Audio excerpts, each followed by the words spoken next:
So today on Backstage with Billy, it, I'm going to tell you all about, like I said, love, murder. He pulled the trigger while she was pulling the strings. I am talking about Double Indemnity. Now, you might remember the classic 1940s film. However, it's now going to be on stage. It's coming to Manchester at the Opera House from the 28th of April. Really excited. I am joined by one of the stars of the show and a regular face that you know from television, Martin Marquez. Martin, welcome to Backstage with Billy. Tell us about this amazing stage show, Double Indemnity. Well, hi, good to be with you. Yes, we've transferred it from film onto stage, and we were keen to make it work on stage, obviously, and we're really pleased in what we've got. We've got a brilliant lighting and sound set up with a brilliant set. So what we're getting is a kind of filmic feel. So the lighting with the through the slats, through the blinds, you've got all that, some smoke. The effect that the audience are saying is very similar to the film. It's got a real filmic quality. So we've got a lovely set design, great lighting, and we've also got a soundtrack going on, which is unusual for a play. So there's music like a film, gives it a filmic quality. Now, the difference to the film is that rather than it being a commentary by Walter Huff or a confession through a microphone to his boss, this is to the audience. So it starts with Walter Huff talking to the audience about what he's been doing and what he might be doing. So it engages the audience a lot more. And a lot of people I know who know the film actually have preferred the stage show. You're sitting with all these other people, being spoken to and being taken through this intrigue in a film noir way. And it's getting really good responses. And how can I tell? Well, as an actor on stage, when you start to hear the audience make noises at certain places, that's really satisfying. That tells you they're with it, because it is quite a complex plot. And I think people will be helped to know that the double indemnity of the title refers to the insurance policy, that you get double the money on certain insurance policies if it's very rare.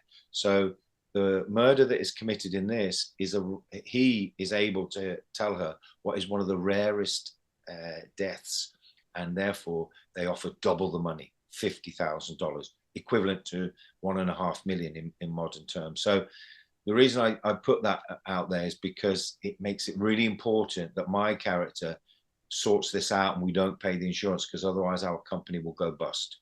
It's set during 1930s, the Depression. So everyone's a little bit more desperate. And that is possibly why Walter Huff, the main character, gets drawn into this, because everything's getting a bit desperate. Yeah, because I'll be honest with you, obviously for research reasons, I watched the film, but I will be honest with you, I've not watched the end, because I just wanted to get the feel of it. Like you said, the film, I love that effect anyway. Obviously, the film version I saw was Frank McMurray, Barbara Stanwyck from the 1944 film. And like I said, to see this on stage, and like I said, I've deliberately not watched the end of the film, because obviously I'm going to be at the show and I want to experience it. It's a different ending to the film. Ah, well, that'll have to come back to, because I've not seen the end. It has to be, because in the film, as you know, he's going through a microphone talking to Keys, his boss, and at the end we see Keys arrive and whatever. Well, we've not got that set up from the beginning, so we've got a different ending. I won't say what it is, but we've changed it a few times, and now we've got an ending that we're all happy with, and it's quite a satisfying ending. So yeah, you can see what you think to the ending. But what's interesting, what you're saying, is that a lot of the attraction to it, to the film as well, and I think we've got that in the stage show, is this sense of it being cool, well lit, kind of engaging. The quality of the film is as important as the plot, isn't it? Because we know the plot. He tells us early on what's sort of going to happen. So it's the style of it that is important to get, and I think we've got that, and people enjoy watching that. And of course, it's topic, in terms of murder mysteries, they're very popular at the moment, aren't they? So as an audience, we're keen to kind of work out how he might be found out, And so for that reason, they're as well as being with the hero, the main character, we're encouraged to be on his side and follow his story. We also got my character who's trying to solve it. And that's what an audience will be doing anyway, won't they? Trying to solve it, trying to see if there's any loopholes, if he's left any clues. So I sense that the audience are really with it from early on. It's an interesting show, it really is. Yeah, because you're playing Barton Keys, aren't you? That's right. Yeah, I play the. Because we're joined with an OC legend, aren't we? We're what? An OC legend. Yeah, Misha. Yeah. For those who don't know, obviously famous from the OC, the TV show. Yeah. She's got a fantastic quality on stage. Really has. It suits that part. You know, there's a kind of mysterious edge to the way she's playing it. It works really well, really well. And yeah, she's a delight to work with, as is Kieran Owens, who's playing Walter Huff opposite her. They've got a great chemistry going on there. So yeah, that's important. Now, if you want to see this intriguing show, Double Indemnity, it is coming to the one and only Opera House in Manchester. Grab your tickets, atgtickets.com/Manchester. It's going to be happening from the 28th of April through to the 2nd of May. And of course, this legend's going to be on stage. Now, because we're talking about what's coming up, obviously, with your current show, for those who are looking at his face and going, I know his face, where do I know him from? Well, obviously, you've got an amazing like credits list, haven't you? You've done everything. Thank you. Yeah, I am someone who works across different types, and so I will do comedy, serious drama, also done musicals, and I think they all impact and make you kind of develop as an actor. I'm an actor who likes to change rather than just give myself, you know. Your serious side, obviously, the Bill, EastEnders. Yeah. The comedy side, I mean, everybody loved Gino in Hotel Babylon. Yes. Everybody. You were a show stealer. You stole that show. And I mean that in a polite way to the other cast members. Thanks. Yeah. You were hilarious. I love doing that show. Yeah, it was great. But the thing is, why did it end the way it did? It just went off and no one knew. Mind you, as a viewer and as an actor, no one will ever know the real reason. No, I think we were told that there was we were meant to be doing a 5th series. There was a change of commissioning editor at the BBC. They're the people who decide. We don't like them. And I think he wasn't keen on it, so didn't go again.